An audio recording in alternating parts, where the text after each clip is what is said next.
498. Amakhasi ethu onxibelelwano nguFacebook. Xa ufuna ingcazelo ethe vetshe ngomsebenzi wethu sijonge ku-www.theyellow-attorneys.co.za. Siyafumaneka naseMonti, Suite 1 and number 2 Clevedon Road, eSelborne in East London. Ebiyela Attorneys singamagqwetha azimiseleyo ngokukhusela amalungelo oluntu. Kwenzeka ntoni kwindawo kuyo? Ewe, zenzeka kwisithili sikaThonyana. Ezini. Kodwa uhlala usazi. Kwenzeka ntoni kwindawo ngolo suku? All right, mphulaphula ke 17 minutes bethile phakhe insimbi ka-7 o'clock asijonge kwezenzekayo kwisithili sikaThonyane ngakumbi ke namhlanje sipha ke kumasipala Dr. AP Xuma Local Municipality selesijoyinwe ke ngusodolophu kula masipala silive kwikhasi lethu lika-Facebook uvukani Community Radio sincokola ke ngeprogram nikeza ke umdla kakhulu nalapho ke kuzawube ke kunikezelwa ke nge-production inputs. Kodwa ke sawuva banzi into yokuba ingaba iprogram le yawube ke iqhuba njani namhlanje.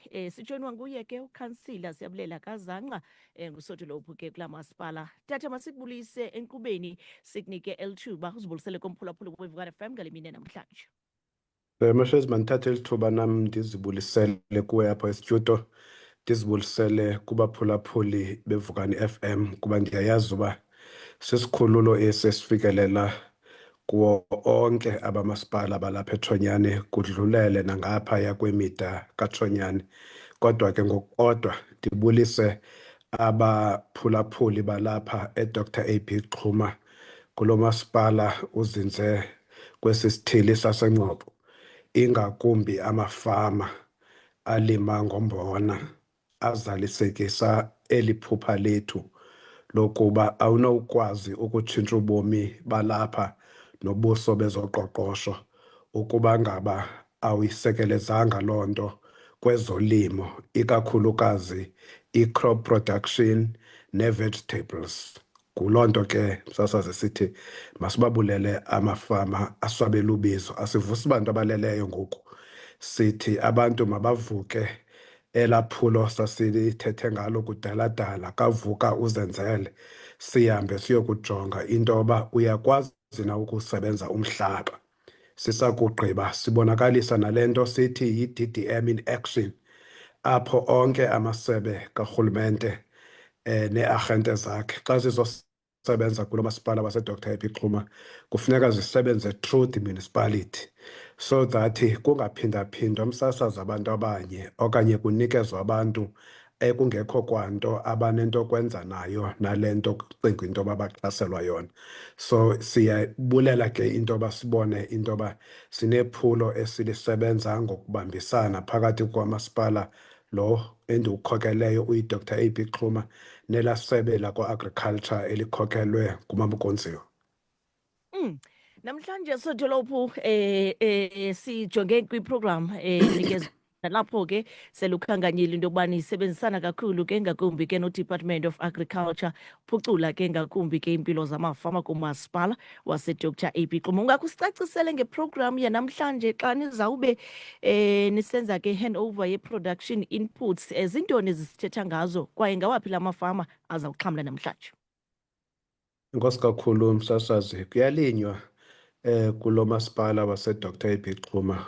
Kulima thina singumasipala esibaququzelelayo. Bakhona nje abaneentsiba zabo zokuzilimela, kanti zikhona neeprojekthi ezinkulu eziye ii-inputs zazo nazo zisapotwa kwangurhulumente ziye straight. Ndithetha ngeendawo ezifana noMadalasile Agri Park apho kulinywe ii-hectares ezingapha ko-3,500. Kodwa namhlanje sizawube sinikeza ii-beneficiaries ezipha ku-280 ezilima umhlaba ongu-853 hectares. So sine-bags ze-fertilizer ezipha ku-704 esiza kuthi sizinikezele namhlanje. Sinewadi ke, uwadi 8 uzawufumana ezakhe ii-bags namhlanje. ulima yena ii-hectares ezi-89, ii-beneficiaries ukanti zona zii-beneficiaries eziyi-16. Uward 6 and 7 zi-21 beneficiaries. Uward 11 and 10 uzawufumana ii-bags eziphaa ku-153, zi-21 beneficiaries ezo and zi-19 beneficiaries esithetha ngazo apho. Uward 12 60 bags fertilizer apho kulinywa umntana ulutsha, njengoba sisitsho sithi ezi project esizenzayo masiqiniseke into yoba zinolutsha, kuba ukuba senze i-investment engaka siyenza kubantu noko sebekhulile, ithetha ukuthi mhlawumbi between 10 and 15 years kuzawube kwezaa ndawo bekulinywa kuzo. Le nto ufumana ujonga emasimini udlula usithi heyi, kwakade kulinywa nje apha kwenzeka ntoni ngoku. Yinto yoba sikwazi ukuqinisekisa into yoba there is a generational mix, kukho i-representation yabantu abatsha, kukho i-representation yabantu abangoomama kanobom, so that siqiniseke into yoba le nto yinto ye-community. Onke abantu abe-community bayabandakanyeka apha. Sesizihambisile ke ezi iphaa koma-168 ilaa nto ii-bags, sizisa zona sizawulima ii-hectares eziyi-56 and nenye i-30 sesiyihambisile kwa-Ward 8 abazawuplanta ii-hectares eziyi-10 bona. So wonke lo msebenzi ke msasazi, wonke ngumsebenzi onikeza amandla. Lo msebenzi sisoloko sithetha ngawo yonke imihla ukuba masiphuhlise uqoqosho lwalapha eDr AP Xhuma ngolimo. Siyayibona ke loo nto into yoba bonke abantu ngoku bayithakazelela le nto. Noba uthetha ngee-vegetables, banintsi abantu abaqokelelweyo abalima ii-vegetables. Loo vegetables abazilimayo zezi sithi mazifumane indlela eya kwii-shelves ze-retail kwezi venkile zalapha eDr AP Xhuma.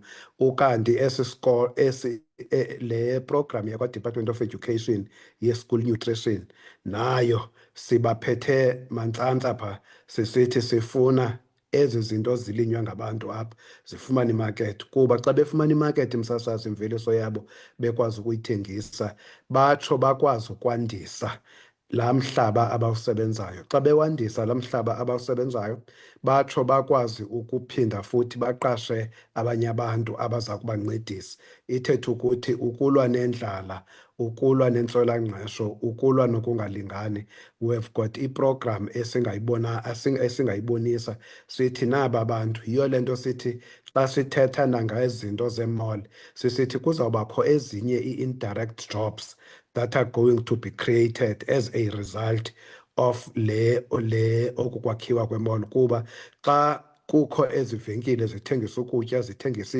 intontoni, kuzawuhanjwa kuyiwe phaa. Sifuna msasazi, sinee-programs apha eze-livestock improvement. Loo livestock improvement nayo ixhomekeke uziphile kule mveliso yombona nezi zinto ezilinywayo apha, so that umbona wethu noko sikwazi ukwenza i-animal feed, kufidwe iigusha, kufidwe iinkomo, kufidwe iihagu. Xa uthetha ngaloo nto ke msasazi, uthetha ngophuhliso oluthungelanayo. Siyiyeke le nto yokulima imimbona, silime nezinye izinto, ii-cornflower, sizithathe sizise ngapha komasipala waseDr AP Xhuma, ngamanye amaxesha sizise nangaphaya kwe-Chris Hani District Municipality. Loo nto msasazi ithi yenze into yoba sithatha namathuba emisebenzi ebefanele uba xhanyulwa ngabantu balo masipala balapha eDr AP Xhuma, bona bafumane le nto kuthiwa zii-seasonal jobs, ii-sustainable jobs ziyofunyanwa ngabanye abantu. So yiprogram le esinayo sokuqinisekisa into yoba kufuneka olu phuhliso lwethu luthungelane, sithi olu phuhliso luyakwazi ukusibeka kuleni indawo. Njengoba sifuna ulima wonke lo mhlaba ulapha eNgcobo ungaphaya kwe-15,000 hectares umhlaba esingakwazi ulima, sithi uba singawulima laa mhlaba ngokupheleleyo, singakwazi msasazi into yoba sifune ii-silos zokugcina umbona wethu, singawuthengisa umbona wethu nangaliphini ixesha. Ukanti omnye umbona wethu sikwazi ukuwuprosesa, so udibanisa nezinye izinto esizilimayo apha, sikwazi uvelisa i-animal feed, so that siqinisekise into yoba abantu balapha uDr AP Xuma bakwazi ukuvuka kusasa bavuke bonke babalekele emisebenzini. Lo msebenzi ke uza kwenzeka apha e-Indoor Sports Center ngentsingi mina maqanda namhlanje ngo-12 o'clock. Zibiziwe zonke ke ilanto amafama onke achaphazelekayo ayayazi kuba msasazi sineprogram yokuskrina kakuhle e-involva amafama nawo ngokunokwawo kwenzela xa sifika nomsebenzi wokumila kunje kungabikho bantu abathi aba bantu bebekhethwe phi, kutheni le nto singayazi nje. So yiyo le nto siye sikhuthaza into yoba amasebe karhulumente makasebenzisane nathi kuba thina singabana bantu abakufutshane. Nathi at the level of the mayoral committee sisebenza no-ward councillor, o-ward councillor abasebenza nee-ward committees, izibonda, iibhodi, iinkosi, zonke izi-structures ezikhoyo within a ward level ukwenzela uba kungabonwa abantu sebefika neebhegi ze-fertilizer kungaziwa into yoba bekuqale kwathini ukuqala. Ithi le nto ngoku intle ifike ifuna uxabanisa phaa ngenxeni yento yoba lo mcimbi we-social facilitation ne-community involvement epheleleyo akhange siyenze side sifikelele ekugqibeleni. Nkosi kakhulu ke sothi lo butata masibulele ngexesha othi wabeke usiphalona enkqubeni. Sithemba neprogram yanamhlanje ingayimpumelelo. Ewe msasazi, ndiyaqonda uba ke wena zange apho eVukani FM nasesithubeni nizawulandela apha emva kwethu niphinde futhi nibe phaa niphakela abantu indaba ngokuba zisenzeka zinjalo khona ukuze kungabikho mntu othi kusenzeka uphuhliso kwindawo esikuyo. Ezi community radio stations sifuna ukwenzela loo nto ukuba sikwazi ngosingayi kwii-radio stations apho singaziyo into yoba ngoobani aba esithetha nabo. Xa sizapha eVukani siyayazi into yoba sithetha nabantu, aba bantu sifuna bakwazi ukuzifumana ezi ndaba zishushu zinjengoba zinjalo. Enkosi msasazi, siyabulela nathi ngexesha osinikeze lona. Nkosi kakhulu ngusotho lo uphuka umasipala Dr AP Xuma Local Municipality ehloniphekileyo ke umeya ukhansila siyabulela kazanqa thatha ke sibe